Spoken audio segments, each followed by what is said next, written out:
तात जाऊं बलि बेगी नहाहु, जो मन भावे मधुर कछु खाहु। पितु समीप तब जायहु भैया, भई बड़ी बार जाल बलि मैया। मातु बचन सुनि अति अनुकूला, जन स्नेह सुर तरु के फूला। सुख मकरंद भरे श्रिय मूला, निरखि राम मन भवर न भूला।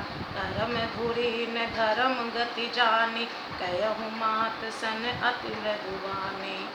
पिता दीन मोहि कानन राजू, जय सब भांति मोर बड़ काजू। आय सुदेहि मुदित मन माता, जय मुद मंगल कानन जाता। जनि स्नेह बस डर पसी भोरे, आनंद अम्ब अनुग्रह तोरे। बरस चारि दस विपिन बसी, करि पितु वचन प्रमाण। आई पाए पुनि देखिहउँ, मनुजनि कर सिमलान।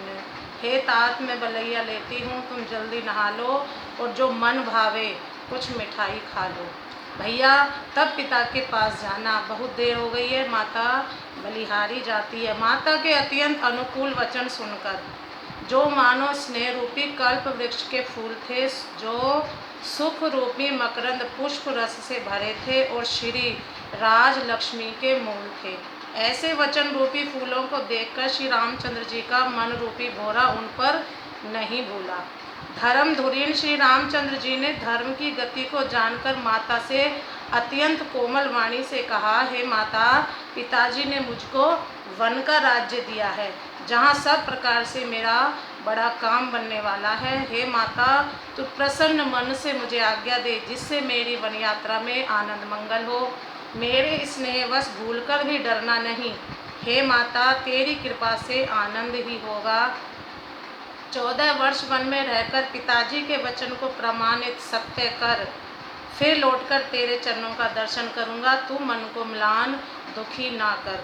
बचन विनीत मधुर रघुबर के, सर सम लगे महत उर करके। सहम सुहुक सुन शीतल बानी, जिमि जवास परे पावस पानी।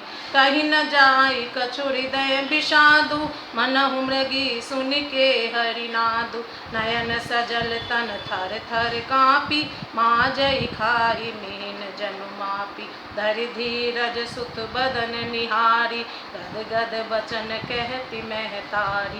तात पितहि तुम प्राण पियारे, देखि मुदित नित चरित तुम्हारे। राजु देन कहूँ शिव शुभ दिन साधा, कयहु जान बन के अपराधा।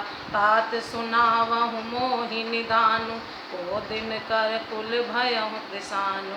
निरखि राम रुख सचिव सुत, कारण कयहु बुझाई। सुनि प्रसंग रही मूक जिमी, दशा बरनी नहीं जाई।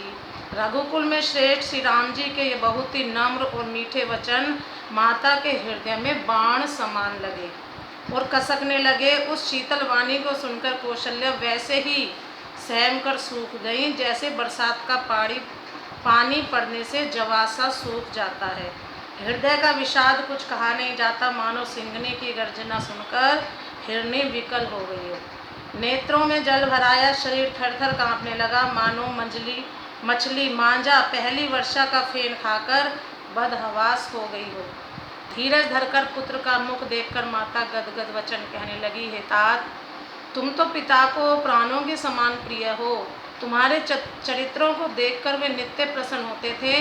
राज्य देने के लिए उन्होंने ही शुभ दिन सोधवाया था, फिर अब किस अपराध से वन जाने को कहा। हे तात, मुझे इसका कारण सुनाओ।